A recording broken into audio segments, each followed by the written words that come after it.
Amém, Deus seja louvado. Bom dia. Vamos fechar os olhos, vamos falar com Deus.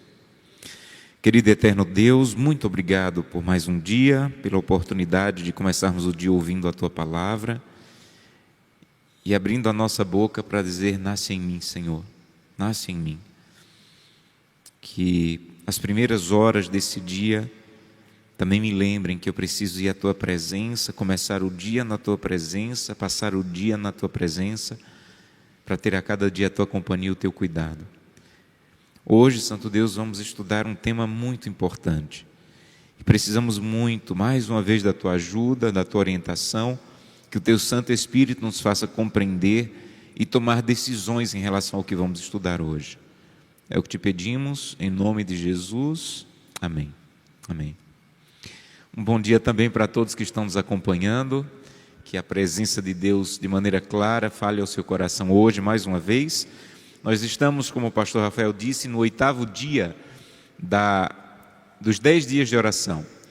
Esse é o material que estamos usando. Algumas pessoas mandaram perguntas dizendo: pastor, onde eu consigo esse material? Esse material é gratuito. Se você colocar na internet 10 dias de oração 2023, você vai ter acesso a um site que vai ter esse material, um material para crianças, um material para adolescentes também, com a mesma temática. Então, um material muito especial. Já estamos no 8º dia, mas vale a pena você ter o material, acompanhar, ter os momentos de oração, os desafios de missionários que o material apresenta. Espero que venha ser uma bênção para a sua vida. Hoje e amanhã, nós vamos estudar o mesmo tema. Então, eu vou começar a mensagem hoje e vou concluir amanhã pela manhã. E eu quero começar com uma pergunta, e vocês que estão aqui vão me ajudar, porque não posso ouvir os nossos amigos que estão nos assistindo. Qual é a data? Data, quando eu falo, é a data com dia, mês e ano. Qual é a data mais importante ou mais conhecida no movimento adventista? Quando alguém pergunta qual é a data mais importante no movimento adventista, nós dizemos que data é? 22 de outubro de 1844. Agora, se alguém te fizer uma pergunta a mais: olha, vocês falam muito dessa data, 22 de outubro de 1844, o que foi que aconteceu nessa data? Geralmente nós dizemos que aconteceu o quê? O grande desapontamento. Então, quando alguém pergunta qual é a data mais importante, geralmente nós dizemos é 22 de outubro. E quando a pergunta continua e diz assim: o que foi que aconteceu nessa data? Nós dizemos: aconteceu o grande desapontamento.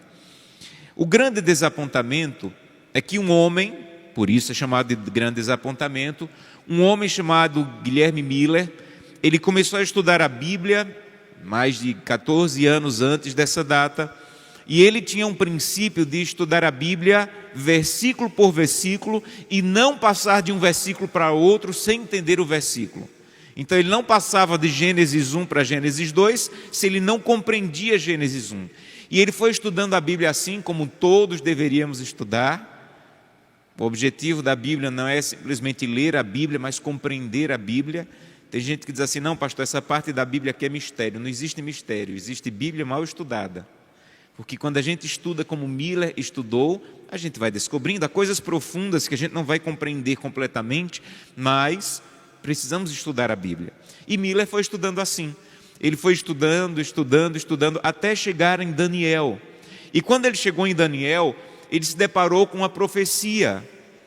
E quando ele encontrou a data daquela profecia, ele descobriu que ela se cumpriria em 1844.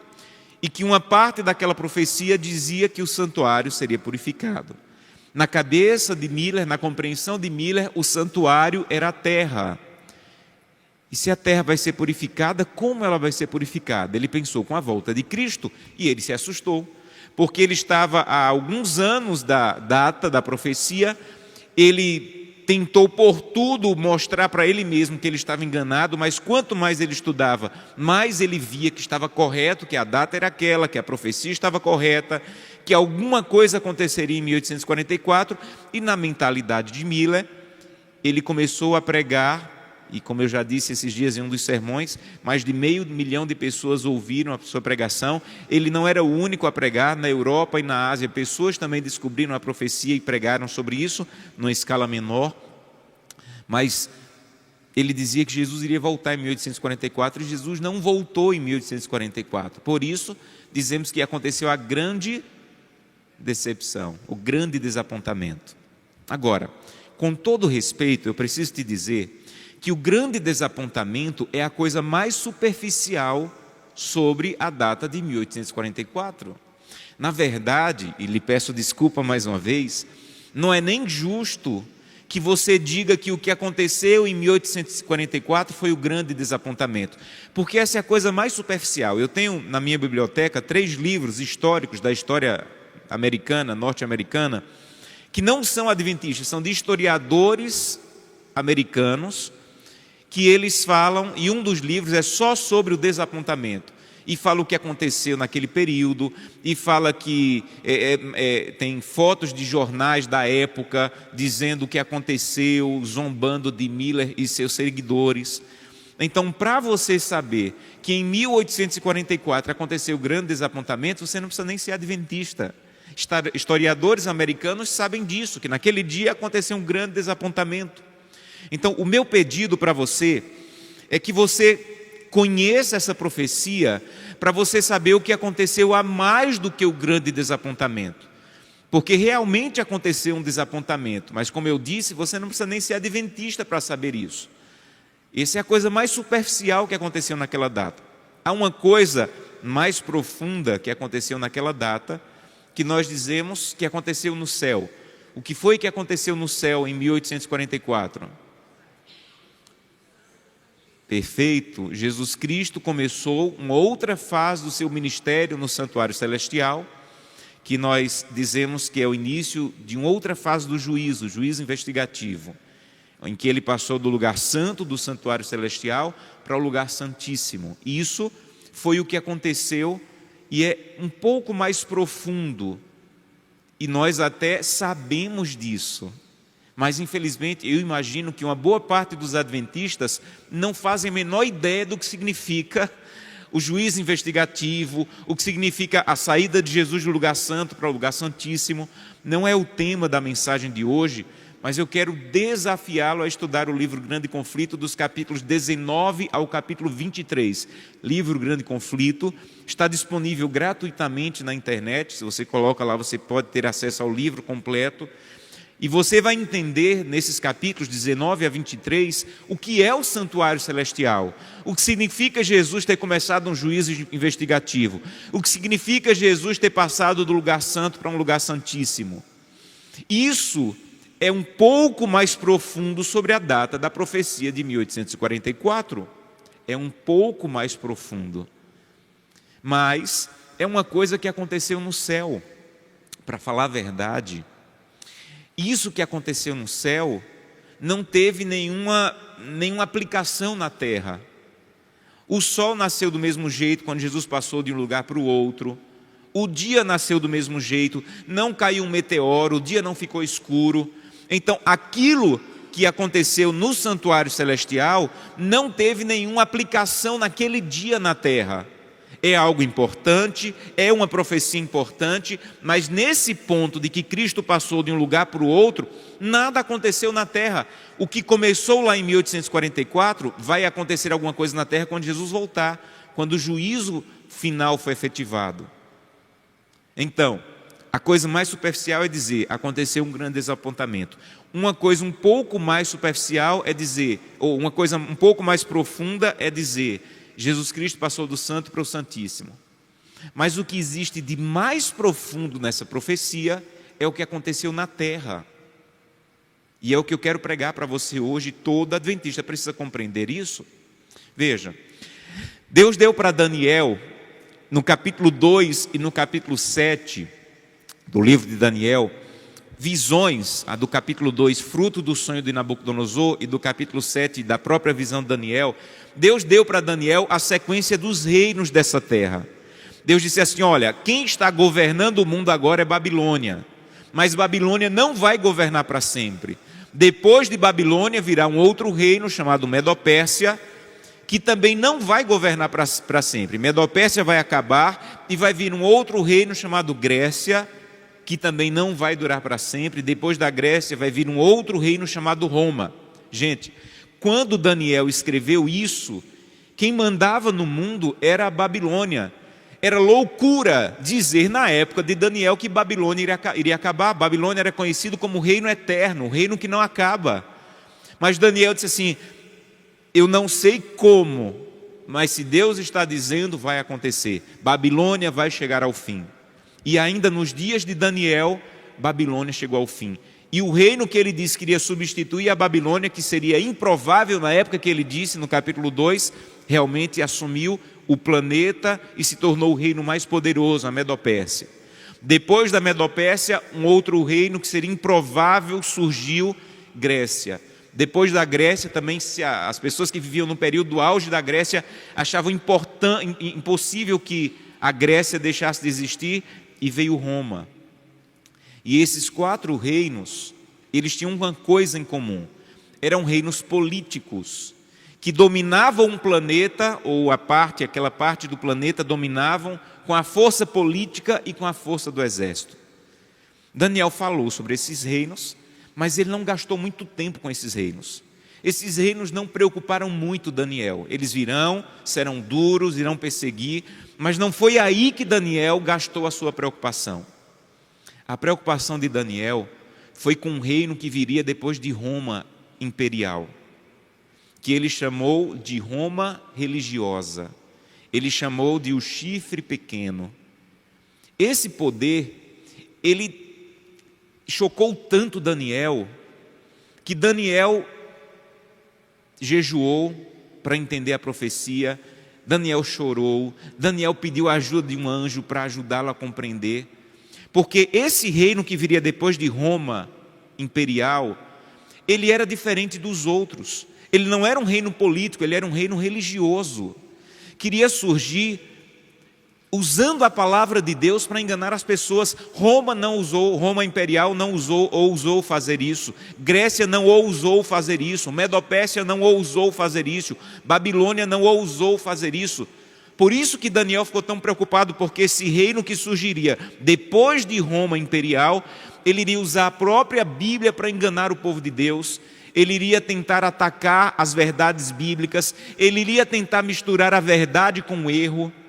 E Daniel pensou: olha, o povo de Deus pode resistir ao exército de Roma, pode resistir ao exército da Medo-Pérsia, pode resistir ao exército da Grécia, mas o povo de Deus está em grande perigo, porque esse poder, ele vai usar a própria palavra para tentar misturar a verdade com o erro. E sabe o que é pior do que a mentira? Pior do que a mentira é uma mentira disfarçada de verdade. Quer ver? Você tem na sua casa lá uma garrafa escura, que no rótulo da garrafa tem uma caveira bem grande e está escrito assim: veneno.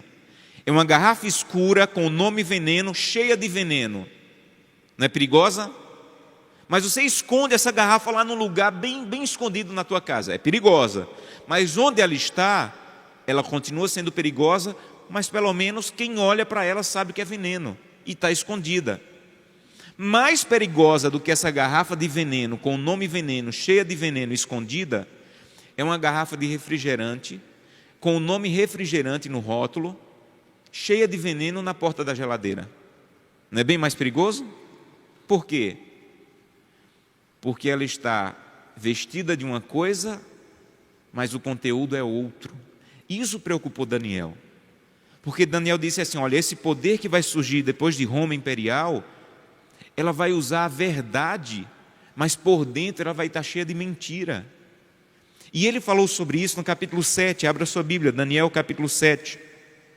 Falando sobre esse poder, que aqui ele chama de chifres, capítulo 7, verso 24, ele diz assim: os 10 chifres correspondem a 10 reis, que se levantarão daquele mesmo reino.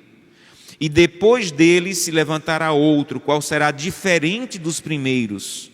Então ele diz assim: olha, o que vai vir vai ser diferente dos que vieram antes.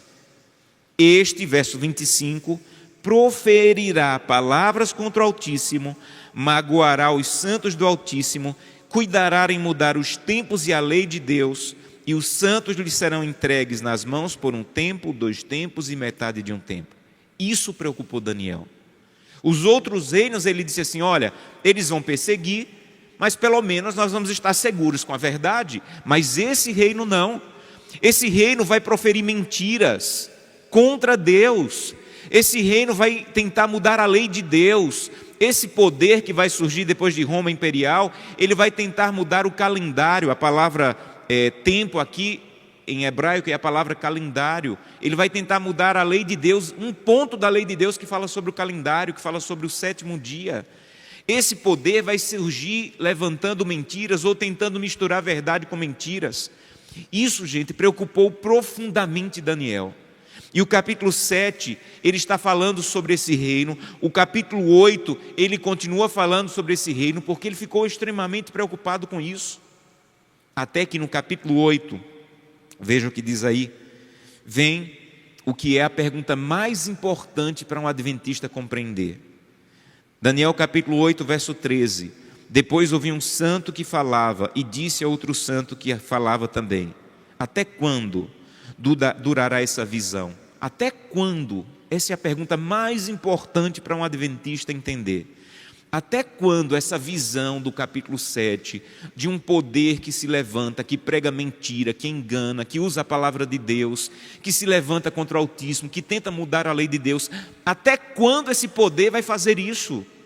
Até quando esse poder vai enganar as pessoas sem que ninguém se levante para pregar a verdade? Até quando esse poder vai tentar dominar com erro, com mentira? Até quando?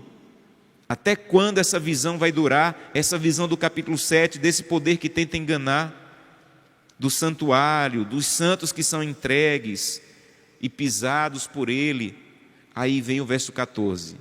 E ele me disse, até 2.300 tardes e manhãs, e o santuário será purificado. Então ele está dizendo assim, olha, fica tranquilo.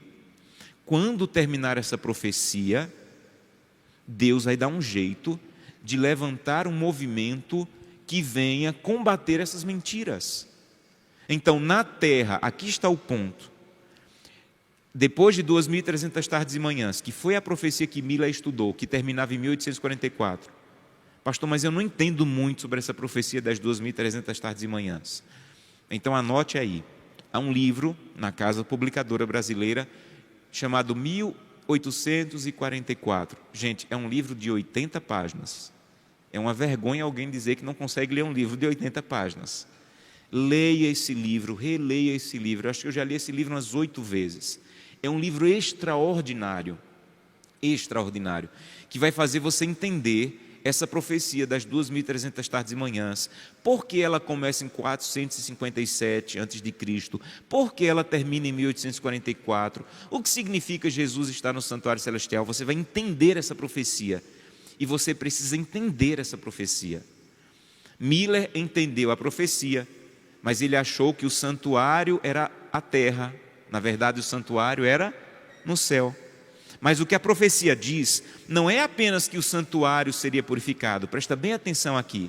O que a profecia diz é que além de o santuário ser purificado, Deus iria levantar um movimento para que essas mentiras que estavam sendo pregadas fossem combatidas. A profecia diz que em 1844, o que era a preocupação de Daniel, gente, a preocupação de Daniel não era com o santuário celestial. A preocupação de Daniel profunda era com essas mentiras que estavam sendo pregadas contra a lei de Deus, contra as verdades, misturando verdade com erro. E a pergunta é, até quando isso vai durar?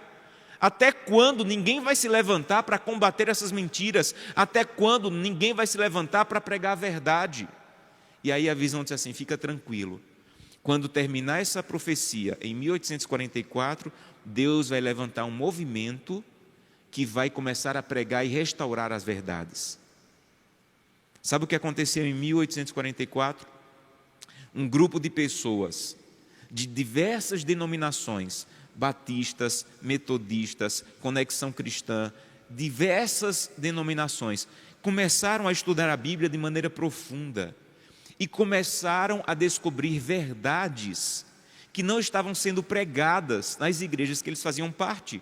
Eles não tinham a menor intenção de fundar uma nova igreja. A intenção deles era o seguinte: eu descobri na Bíblia, eles pensaram, eu descobri na Bíblia, está claro que o sábado é bíblico, está aqui, não há como esconder, não há como fugir. Então, essa mensagem é tão maravilhosa que eu vou voltar para a minha igreja e eu vou pregar, porque eles vão aceitar. E eles voltavam para as suas igrejas e eram expulsos, não eram aceitos. E voltavam a estudar a Bíblia e descobriam, olha, descobrimos outra verdade aqui. Todo mundo diz que os mortos estão na glória, estão no inferno, estão no purgatório. Não é verdade. A Bíblia é clara em dizer que os mortos estão dormindo, esperando a ressurreição. Vamos lá na nossa igreja pregar. E quando iam pregar, eram expulsos. E esse grupo começou a se unir em torno dessas verdades e surgiu naquele período a Igreja Adventista do Sétimo Dia. Por isso, eu sou adventista do sétimo dia. Eu não sou adventista do sétimo dia por causa do nome da igreja ou por causa da história da igreja. Eu sou adventista por causa dessa profecia de Daniel 7 e Daniel 8. Porque essa profecia diz que no céu o santuário seria purificado e na terra Deus levantaria um movimento para pregar verdades que estavam sendo pisadas e esquecidas. Então deixa eu dizer uma coisa para você. Você não pode ser adventista simplesmente porque você recebeu um estudo bíblico. Você tem que ser adventista pela compreensão de que a igreja adventista, ela cumpre um papel profético, de ser chamada no momento exato da profecia bíblica para restaurar verdades. A relevância do movimento adventista não é simplesmente para converter pessoas, como eu já falei essa semana. A relevância do movimento adventista é pregar verdades que outras igrejas que realmente convertem pessoas a Cristo não estão pregando. Vou repetir o que eu falei essa semana: nós não somos donos da conversão. Não existe na igreja adventista uma doutrina que diz que só há salvação em Jesus Cristo na igreja adventista. Nós cremos que pessoas, ou a maior parte do povo de Deus, está fora da igreja adventista. Então nós não temos uma doutrina exclusivista que diz assim: só há salvação se for adventista. Cristo só pode ser aceito de verdade se você estiver na igreja adventista. Só os adventistas detêm a salvação. Nós não cremos nisso. Essa não é a nossa relevância. Sabe qual é a nossa relevância no movimento profético?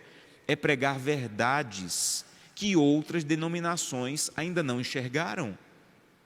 Pastor, o que é que isso tem a ver comigo? Entende bem. Se você não conhece a doutrina bíblica, você é um adventista sem relevância. É duro dizer isso. Mas a profecia diz, essa é a relevância do movimento adventista. Você não pode dizer assim, olha, eu creio no milênio, mas eu não sei porquê. A maioria das denominações dizem que o milênio é um período que vai acontecer depois da volta de Cristo. Outras dizem que o milênio é um período que é alegórico, que não é um período de verdade. E nós dizemos, desculpem, a maioria das denominações dizem que o milênio vai acontecer antes da volta de Cristo. E nós somos praticamente os únicos que dizemos que o milênio vai acontecer depois da volta de Cristo. Por que nós dizemos isso? Ah, pastor, é porque está no estudo bíblico. Não, você precisa conhecer na Bíblia. Essa é a relevância de um adventista. A relevância do movimento adventista, o que realmente preocupou Daniel é quem vai se levantar para pregar as verdades que estão sendo pisadas. E Deus levantou nesse período a igreja adventista do sétimo dia. Por isso eu sou adventista. Mas eu só tenho relevância como igreja se eu conhecer a doutrina. Satanás sabe que ele não pode destruir o movimento adventista. Ele sabe disso. Então, já que ele não pode destruir, ele vai tentar fazer com que não tenhamos mais relevância. E sabe quando é que o movimento adventista não tem relevância? Quando não prega as verdades distintivas, que é o nosso chamado para pregar. Nós somos chamados para pregar que o sábado é bíblico, que os mortos estão dormindo, que há um santuário no céu em que Jesus Cristo está, que há uma verdade sobre o cuidado do corpo que ainda é relevante, que não ficou para trás, que os 10 mandamentos ainda são válidos. Então você só pode ser relevante se você conhece essas verdades para proclamar essa verdade, porque por isso Deus levantou esse movimento. E, infelizmente, até no nosso meio, surgem pessoas dizendo: não, nós temos que fazer uma releitura da Bíblia. Nós temos que ler a Bíblia, mas com uma leitura atual. Essas mensagens não precisam mais ser pregadas, agora a gente só tem que pregar que Cristo salva. É verdade que Cristo salva, mas há outras boas denominações cristãs que estão pregando isso. A nossa relevância, o nosso chamado profético é para pregar o que eles não estão pregando, verdades distintivas.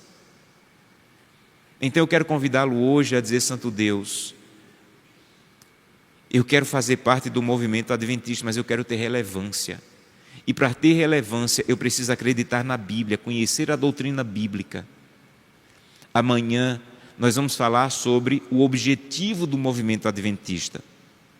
Mas já vou te adiantar: a relevância do movimento adventista é conhecer a verdade, e o objetivo é pregar essa verdade. Se você quer pregar, mas não tem a verdade, você não tem relevância. Se você até tem a verdade, mas você não sai para pregar, você não tem objetivo. Então o movimento que surgiu em 1844 tem que ter objetivo e relevância. Qual é o objetivo? Proclamar verdades. Ou qual é a relevância? Conhecer a verdade. Qual é o objetivo? Proclamar a verdade. Qual é a relevância? Conhecer as verdades. Qual é o objetivo? Proclamar as verdades. Eu quero deixar um desafio para você essa manhã e para vocês que estão nos assistindo. Conheça essa profecia, não acredite em mim, não acredite em mim. Vá à Bíblia, vá à profecia, descubra, leia esses livros que eu indiquei e veja se realmente o que eu estou falando é coerente de acordo com a profecia bíblica. Um dia, muito cedo, quando minha mãe me disse: você não pode ser adventista porque eu sou, eu comecei a estudar. Ainda era novo, mas gostava de estudar, e eu, ao descobrir essa profecia e a de amanhã que vamos estudar em Apocalipse 14, eu percebi: Deus tem um povo que Deus levantou no momento exato, e esse povo tem o objetivo de pregar verdades, e eu quero fazer parte do último remanescente de Deus que tem que conhecer as verdades e pregar a verdade. Isso que eu estou fazendo aqui agora é isso. Eu estou dizendo e convidando você a dizer: eu não sou adventista por ser, eu sou adventista porque eu descobri que a igreja adventista tem o seu nascimento profético descrito numa profecia bíblica. A certidão de nascimento da igreja adventista está numa profecia. Nós não surgimos porque uma denominação se dividiu. Nós surgimos porque havia uma profecia bíblica que dizia que um povo iria se levantar para estudar a Bíblia de maneira tão profunda que iria combater as mentiras do poder que surgiu depois de Roma Imperial, que pisou a verdade, que tentou mudar a lei de Deus, que começou a misturar a verdade com o erro. E eu louvo a Deus porque um dia essa verdade chegou à minha vida. E quando eu vou à palavra de Deus estudar, é porque eu quero viver à altura dessa profecia e desse chamado profético para o movimento adventista. E quando você começa a entender isso, alguma coisa tem que acontecer em você. Você tem que estudar a Bíblia agora para que ela transforme você, para que ela mude você, para que você conheça as verdades bíblicas. Por favor, não se acostume ou não se submeta a ser um leitor superficial da Bíblia, medíocre da Bíblia. Se um dia o pastor Josanã se levantar e disser assim: olha, o sábado não é bíblico mais, eu cheguei à conclusão que não precisa mais guardar o sábado, você não pode me seguir. Você tem que ter tanta certeza na verdade bíblica. E não se engane, isso vai acontecer nos últimos dias. Grandes estrelas que hoje são admiradas vão se levantar proclamando coisas da cabeça dele que não é verdade bíblica. E se você não tiver a verdade bíblica segura em sua vida, você vai ser arrastado pelas mentiras, por novos ventos de doutrina. Você quer fazer parte do movimento adventista que surgiu em 1844? Estude a Bíblia com profundidade, conheça a doutrina bíblica com profundidade. E isso vai transformar a tua vida. A palavra de Deus é capaz de chegar na nossa vida e mudar. E ela começa a mudar de dentro, mas ela não pode ficar com uma mudança apenas interna. Essa revolução vai se tornar externa também. Nós vamos poder pregar a verdade com poder. Deixa eu fazer um resumo para você e fazer um convite. Eu não sei há quanto tempo as verdades que a igreja prega chegaram na tua vida. Talvez está chegando agora, você ainda nem é adventista, você que está nos assistindo. Mas eu não sei se para vocês que já são adventistas, há quanto tempo chegou? Há 10, 20 anos, 30 anos? Mas se as verdades chegaram para você e você acha que elas te dão mais privilégio, você é mais salvo, você é mais santo, ou você é melhor do que outras pessoas de outras igrejas, você não entendeu o movimento adventista. As verdades que chegaram à tua vida, elas só têm um objetivo: te dar mais responsabilidade de conhecer essas verdades e proclamar essas verdades. Não é para me tornar melhor, mais salvo, mais santo do que qualquer outra pessoa de qualquer outra denominação. A maior parte do povo de Deus está fora, esperando que esse povo do movimento adventista pregue as verdades que eles, pessoas sinceras, amáveis, incríveis, ainda não conhecem, mas que quando começarem a ouvir, vão dizer: é bíblica, e você tem segurança no que você prega porque está na Bíblia. Então eu quero convidá-lo hoje a dizer: Santo Deus, eu não quero que fazer parte do movimento adventista que surgiu em 1844 me faça pensar que eu sou melhor que outros, mas que me dê mais responsabilidade de fazer como os pioneiros faziam, passavam às vezes a noite inteira estudando a Bíblia, para conhecer a doutrina, para conhecer as verdades. Esse é o meu desejo, conhecer a verdade bíblica para proclamar a verdade bíblica. Se esse é o seu desejo, feche os olhos, vamos falar com Deus. Querido Pai, ajuda-nos a entender essa profecia. O que eu não consegui falar, que o Teu Santo Espírito ajude e complete, mas que as pessoas que estão me ouvindo agora, ou que vão escutar essa mensagem em algum momento, tenham pelo menos a curiosidade de ler esses livros, se aprofundar no assunto e perceber se isso é verdade, porque se isso é verdade, se realmente esse movimento surgiu em 1844 e as verdades que eles proclamam são bíblicas, eu preciso conhecê-las. Ajuda-nos, que isso seja uma revolução em nossa vida e que nos dê firmeza na palavra, conhecimento bíblico para proclamar essas verdades. É o que te peço em nome de Jesus. Amém. Que Deus abençoe você.